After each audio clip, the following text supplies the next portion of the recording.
Beelzemon, get cheaper. Okay, well, that's how we're starting the video. Yeah, Howdy, I have a folks. demand. Welcome back to another week of Deck Check. This week we got, as you can see, a Beelze list for you guys, along with a bunch of other lists that we're going to cover.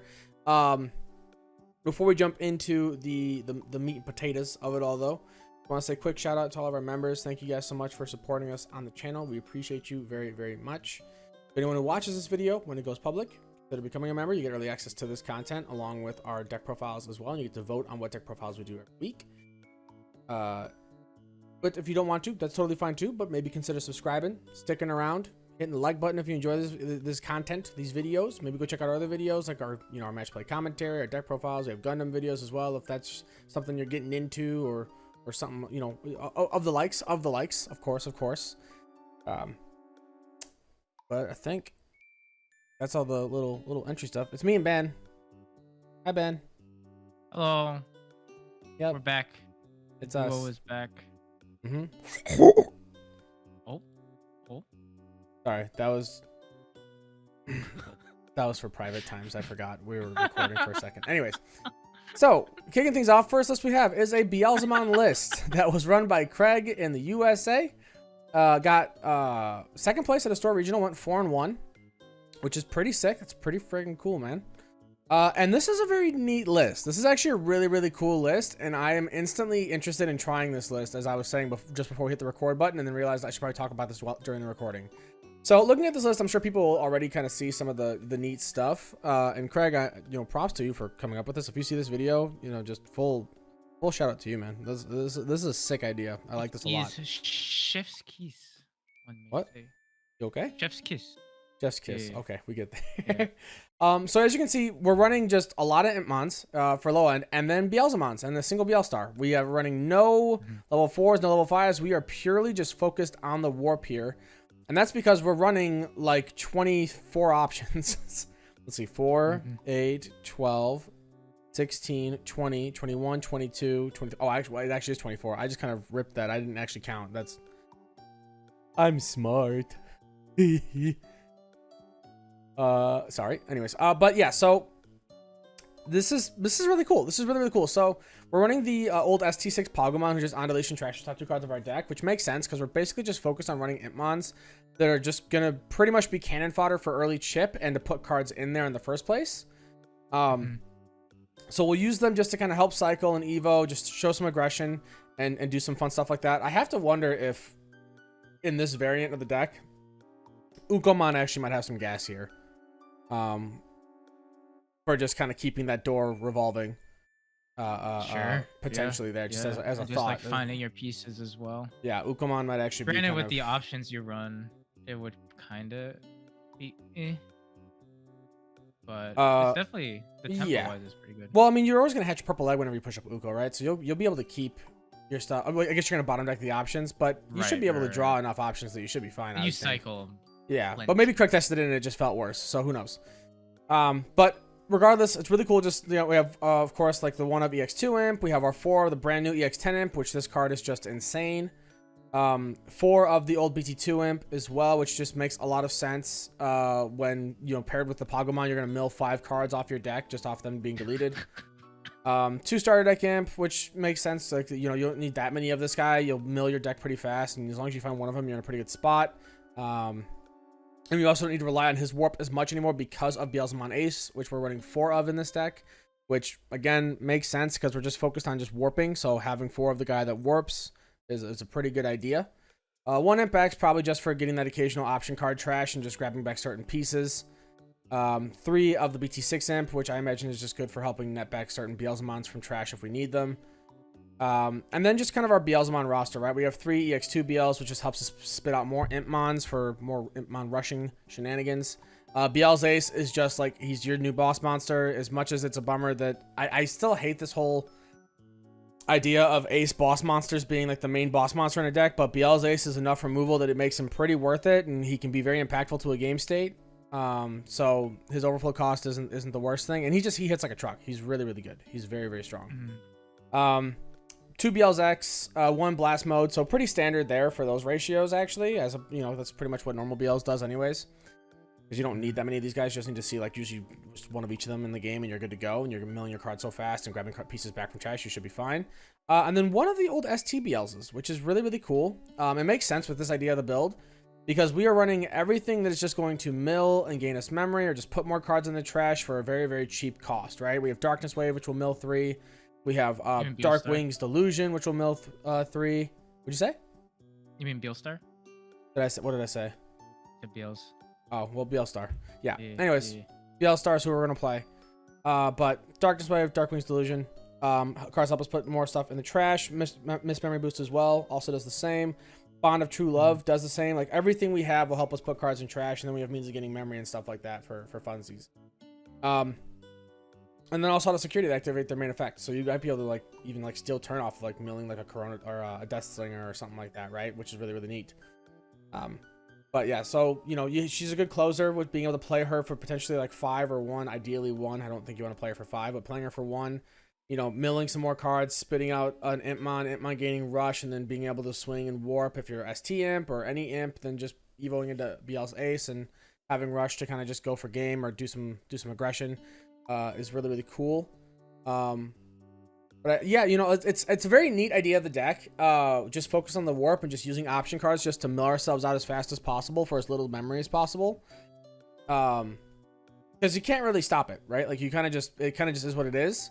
And you know, and it makes you like less bricky, I think, in a sense, I'd imagine, because you're not as reliant on finding your line for BLs, which we already have to run super weird ratios because of all the option cards we have to run anyways. So it makes sense just to lean into the warp factor and then just be like, all right, I'm just going to focus purely on milling and just seeing how that gets me. And it worked. It clearly worked for Craig. So I'm very curious about this list. I might try this myself because I think it's really, really cool. I like the idea of it.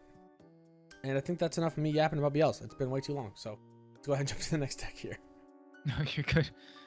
Next one is a Sakuyamon list, piloted by Master Saito, 95 over in Spain. Got first place at a Tamer or second place at a Tamer battle. So congratulations there. We wanted to highlight this list mainly because of the new starter deck that's going to be coming out for Sakuya within the next like week and a half, essentially. It's going to be adding a lot of gas to a deck that already has a lot of gas, so it's going to be interesting to see where the deck goes. But I think this is probably a very solid skeleton of a list that you can use as you move forward, whether you're a new Sakuya player or an older Sakuya player looking to kind of keep things fresh to get some reps going in, moving into the new starter deck. You've got your Viximon, which is, again, just really good for draw power. Your Renamon lineup, I think this is pretty standard for most Sakuya lists. 8 to 9 rookies is where they tend to settle.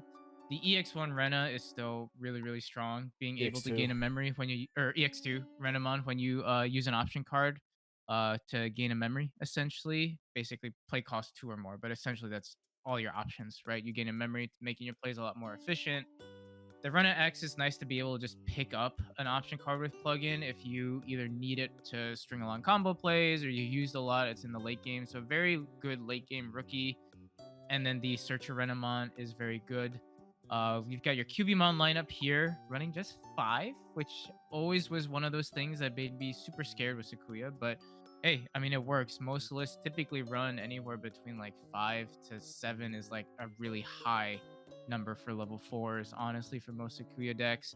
We are going to be getting a new Cubimon, which is super gas. Being able to say, like, when moving to search and cycle cards is crazy. So I definitely anticipate that starter deck QB to kind of take the lead in the Cubimons that you run. But the BT10 and the BT19 ones are probably typically the ones you reach for, just being able to play out Rikas and grab stuff is always solid. Talmon is Talmon. Enough's been said about this card. One Talmon Ace, I think, is a good list or good spot for this list. But moving forward with the starter deck, we also get a very good Talmon too. So I'd be interested to see if we bump up the level 5 count for Sakuya players, because that Talmon is also pretty strong. Not to mention, even I forgot while we were talking about the Viximon, the new Vixie that we're going to be getting. Dude, the new Vixie is also insane. The new Vixie is basically just the green plugin in an egg, essentially, which is wild. The level 6 lineup again here is pretty standard outside of the spice with the Kazuha. Limited for a reason. It takes place like a 1-1 split of BT 19 Sakuya and the Kazuha. I think it's pretty good. The BT 17 Sakuya I like a lot for that DP neg. And being able to again just use more options, I think is still really good. And having that protection from not being like bounce to hand or deck, I think just helps your body stick on the board. Sakuya X for that unsuspend, play out rush token shenanigans, and then your slew of options, right? We're gonna get a lot of new options come the starter deck as well. You know, the new I think it's the Amethyst Amandala option for protection. Amethyst Um, Mandala, yeah. yeah, being able to give your stack protections. You've got a whole slew of new plugins that you can use. So definitely a good time to be a Sakuya player. Um, but yeah, I wanted to highlight this list mainly just because we've got a new starter deck coming out, and I know a lot of you are excited for it. Some of you maybe not so much, but a lot of you are. So it should be a fun time. All right. Oh, something also to note too, the new plugins, by the way, also have plugin Yeah. traits. So I'm wondering, we'll probably see more of that moving forward. Oh yeah. That and then the new Rika honestly is pretty solid too. Being able Rika's to tuck, also- gain one, draw one. Yeah, a lot of the new cards in general. Good for Sakuya. It's definitely an advanced Yeah. deck. It's definitely an advanced deck. All right. Let's go ahead and jump to our next list then. Next up, we got Eaters, run by Lady Unileska over in Germany. Got first place at a Tamer battle of about 9 players over at Mana Games. And Eaters is a deck that we have featured a lot on the channel, but I don't think we've ever actually gotten like a profile done for it from Jarrell. We should maybe look about doing that one day. Whoops, sorry. I scrolled up there. But Eaters got some good support, right? BT23 gave a lot of really powerful support for Eaters. Namely in King Drazel, weirdly enough, because it's CS trait and Eaters are all CS trait stuff, so this card works very, very well with it. The Eater Bits is an insane card, right? Being able to give yourself something protection, pops a level 3 Galore on play, and then also still has the inherit to reduce play cost of cards when it's tucked under Mother. And then Eater Legion and Eater Eden as well are both very strong cards that just help give us more removal, which is something the deck desperately needed, along with a little bit more ways of aggression as well. Additionally to all that, this list looking pretty standard to I feel like what I have seen from Eaters recently. Two Medieval Gallants, the card fits very well in with this deck because you're constantly playing stuff for reduced cost, so you can activate his All Turns effect on your turn very easily. And he just helps floodgate your opponent if you get him out there early enough, which is pretty easy to do with Eaters. We have a slew of Tamers here for just different CS trait Tamers, and Arata and Yuko that pair very well with Adam and Eve. Mirai is still always a very good card for just spitting out free Tamers and getting us extra cycle. Yugo is also very good for that same reason on top of Search. And then Akemi is like, this list did cut back on Akemi a bit. But he's still very good for giving that Rush Alliance and Scapegoat. But with some of the aggression options you have now, you're not as reliant on him for closing games out anymore. And then we see additionally added to that, Vulcan Napalm and Comet Hammer tucked in here as well, which makes sense, right? Where it's a CS deck. Everything we have has CS in its traits. So why not run the CS options? Vulcan Napalm obviously is very powerful, right? And it just pops the lowest DP. Right. Places in battle area, and then when you attack with the CS Street Digimon, you just can pop the option off delay to delete another thing with the lowest DP, which is really good. Not a security, it deletes something with the lowest DP and then places in the battle area. So it's like, if you see this card, you're probably just going to set it up. And then Comet Hammer as well is just insane, right? Digivolve 4 is just so... I still don't understand why they did Digivolve 4. Like, I would expect like 2 or 3. But 4 is crazy. That is a lot of Digivolving. But admittedly, I feel like it's probably needed for the game now, considering all the X Anybody stacks we have sometimes, or stacks that tuck a million sources. Right.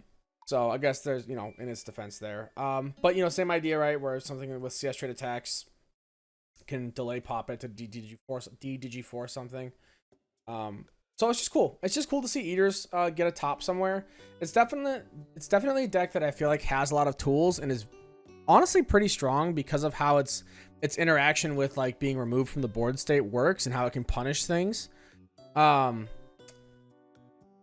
it's definitely just kind of a victim to just being kind of slow in a meta that wants to basically be on game point turn 2 or turn 3. Yeah. And Eaters definitely needs a couple of turns to start cooking.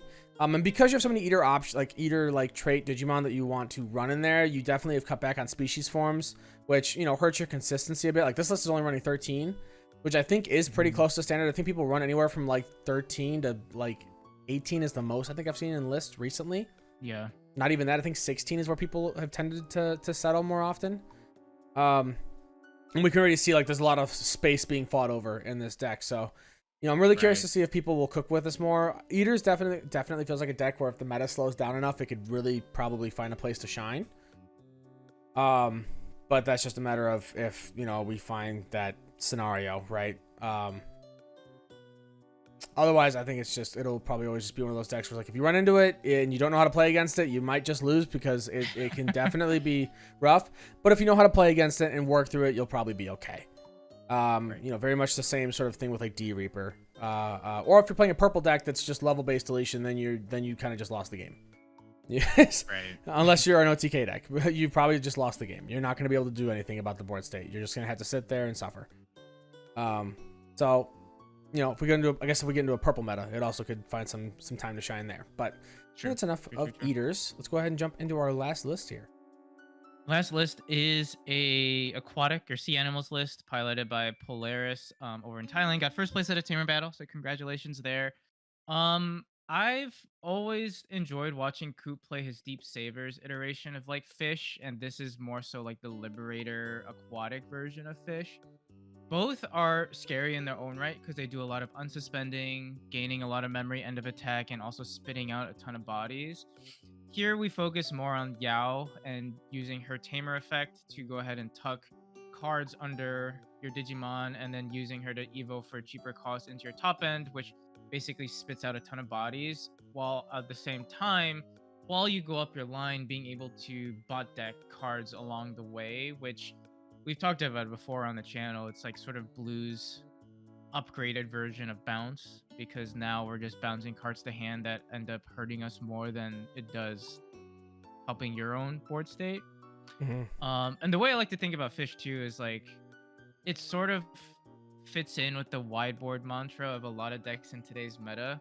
It just doesn't have that aggression or immunity piece to it that is making a lot of other decks so successful, right? Because you can spit out a ton of bodies, but all of those bodies are affected by Digimon effects most of the time, unless you're running Aegis. They are fragile, meaning that unless you have jamming in this deck, which you do have access to in this deck, but if you don't, they end up getting just like yeeted out of security, right? After you swing and whatnot. So it is a little bit tough, but it's really, really cool. And I do like it. And it's probably one of the stronger, like pure blue decks you have in today's format. You've got your slew of Sangamons, which do a good amount of either Digivolution reduction in the BT21, the Searcher in the 19, and then the 22 being allowed mainly for when you play it out via effect to kind of slurp it under something to give something blocker, which is kind of sneaky and really nice, and you have that jamming accessibility. The Xiaomons, again, you've got a good slew of options here, whether it be from the promo one, which allows you to draw one, the BT23 one, which allows you essentially to place a level 5 to let's see, what was it? You basically place something underneath, which synchronizes very well with Yao, and you have that jamming accessibility as well. BT22 you meant, right? Or 22, yeah, 22. And then the 19 one, again, end of attack, gain of memory. Lanamon, hybrid for game strat, is still very, very viable. And you still get to tuck stuff underneath, which, again, synchronizes very well as it is aquatic trait with Yao. Level 5s, the Marine Bullmons are honestly really, really strong. On Evo, being able to tuck something, again, synchronizes well, but then end of attack, being able to play out more bodies, just synchronizes with the wide board strategy. Yeah. And then being able to use the 22 Marine Bull to tuck and Evo for reduced cost of 3, I think is, again, or for a cost of 3, not all the Liberator Warp level 5s are really strong for this. It's clutch. It's super clutch. And then you see the use of the Zheng Pengmon from BT19, which I think is pretty cheeky. You know, check +1 blocker, big guy.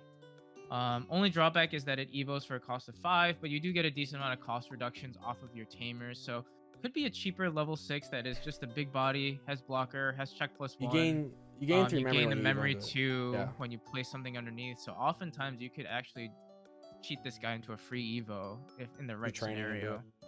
scenario. And then Ariemon is just a really strong top end too. Being able to return something to bot deck, unsuspend, play out a bunch of bodies, and basically say, look, if you don't deal with my board, I win, is really neat. And then your Yao tamers, you've got your boosts and your scrambles for consistency and efficiency.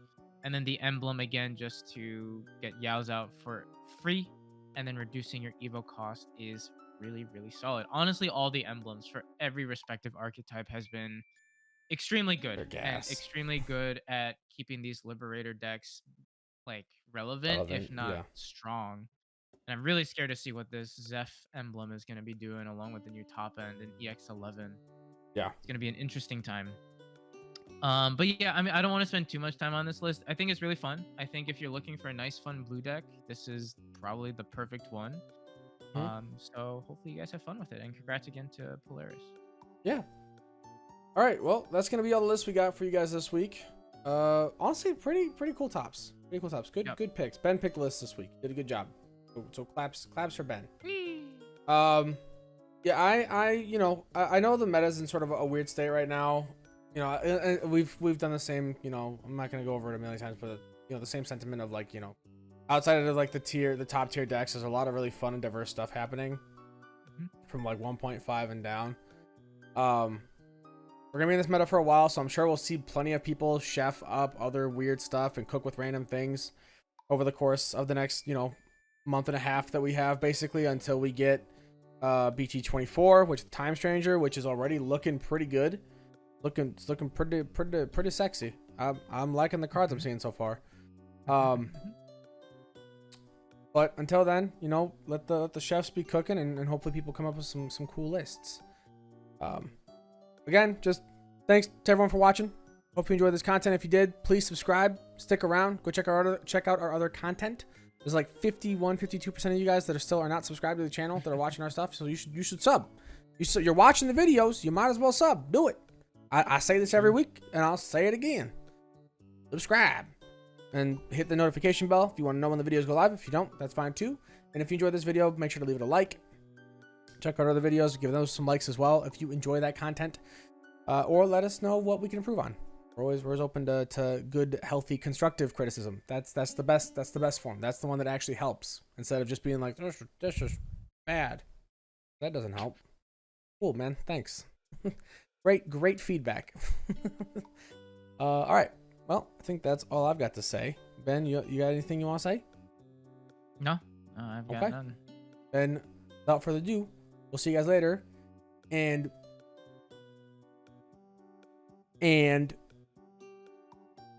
hopefully catch you on that flippy flip.